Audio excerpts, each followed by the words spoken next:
afternoon, everybody. Thanks for joining.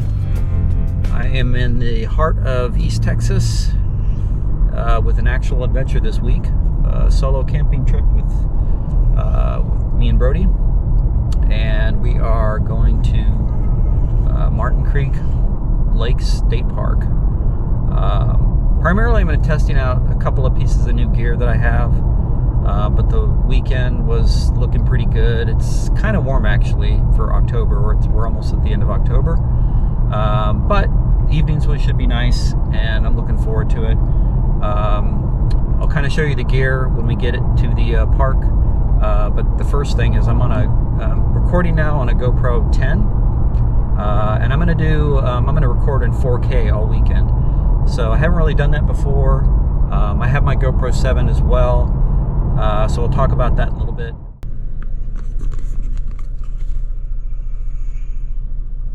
You ready, Brody? Excited?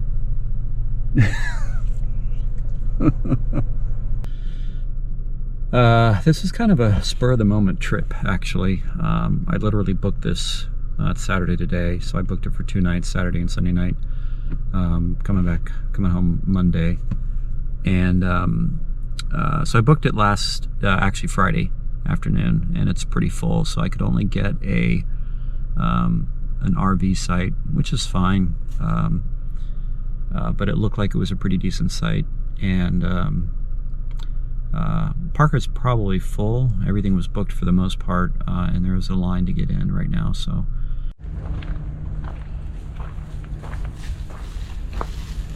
just got to the site. Got some nice views of the lake here, actually. Site's not particularly flat. That's okay, but I'll set up my tent right here, I think.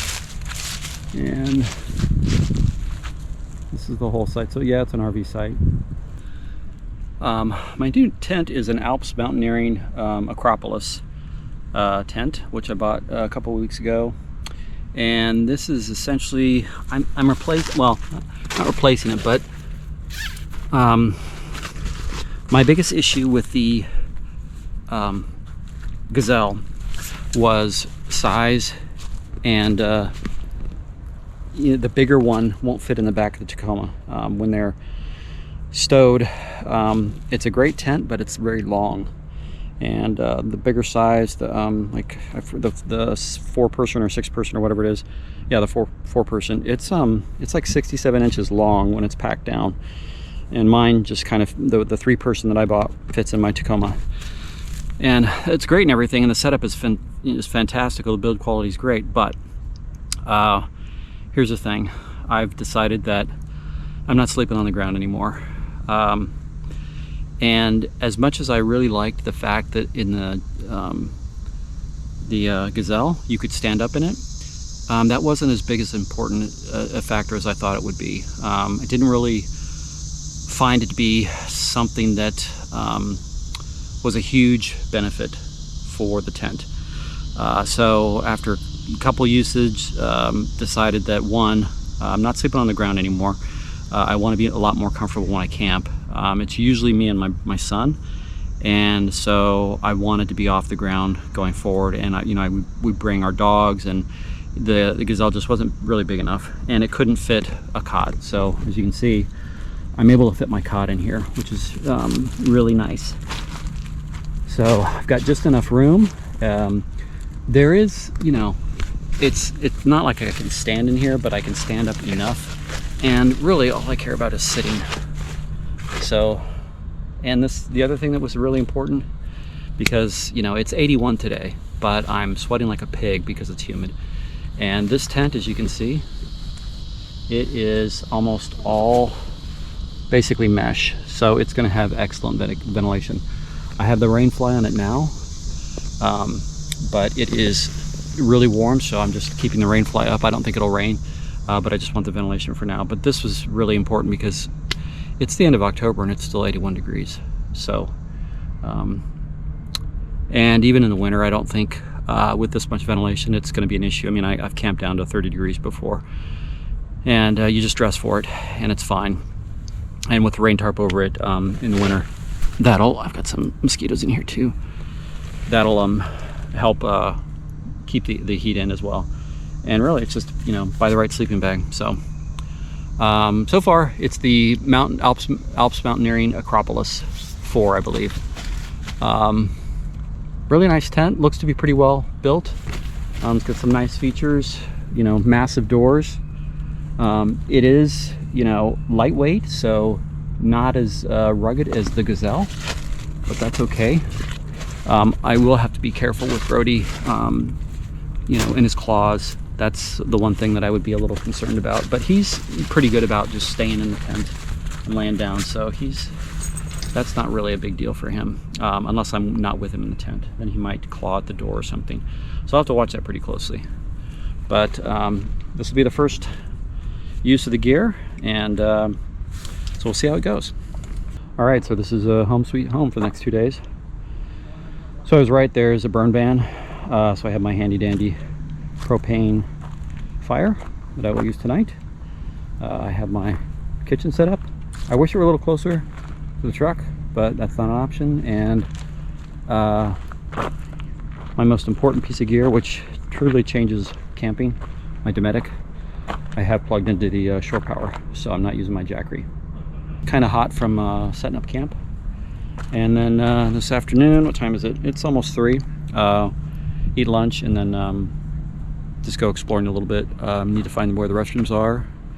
And there are quite a few trails that I'm going to hike with the dog tomorrow, for sure, and then maybe Monday.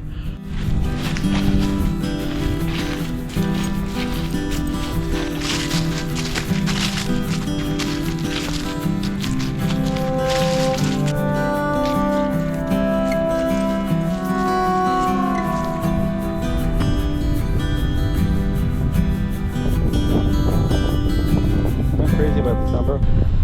What they don't show you in the postcard is that is a luminant power plant. So I believe that's what this lake was built for.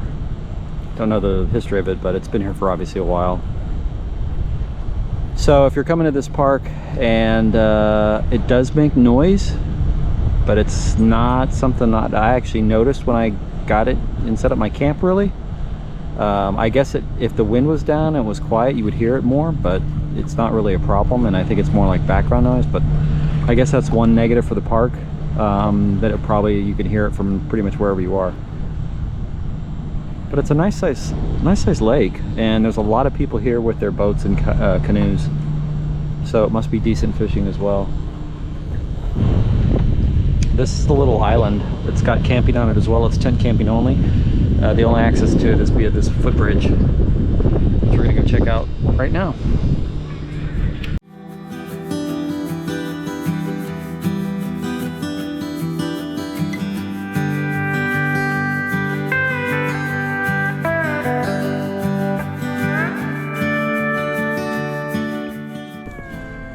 This island trail is really neat.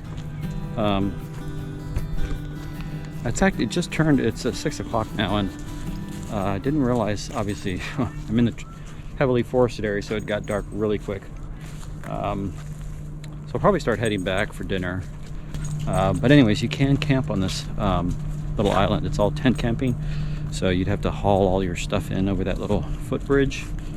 But it's very primitive, very rustic, and tons of shade because of the huge trees on this island. So there's a deer just to my right. He hasn't seen us yet, and you probably won't be able to see us on the video. He's right through these trees. I'm pointing right at him. Yeah, he's literally right in between these trees. Hold on, let's go over there.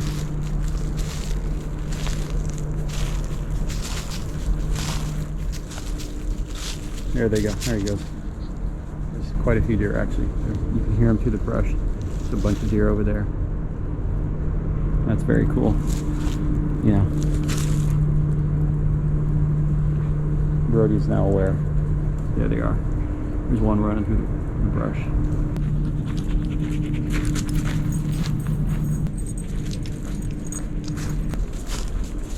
Trying to remember the, here we go, trail. Because it's getting dark.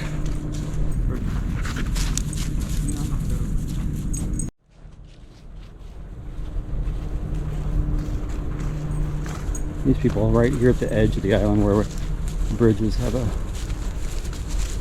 pretty nice series of spots that you can camp at.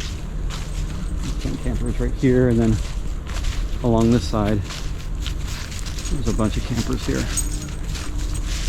Very nice. So that was the island trail. It's about 1.1 miles. Just pretty much a loop. Very easy, completely flat, good for kids. I see people even using their bicycles. But nice little trail.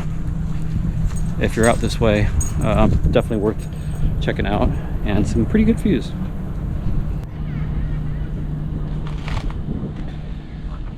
So this is my dinner for tonight. This is Adventure Meals Mountain House chicken fried rice. Shout out to Colonel Lee, YouTuber, one I follow and subscribe, and he's also in the DFW area. He actually sent this to me. As I can't remember, I responded to he had some sort of a contest, and I responded to it.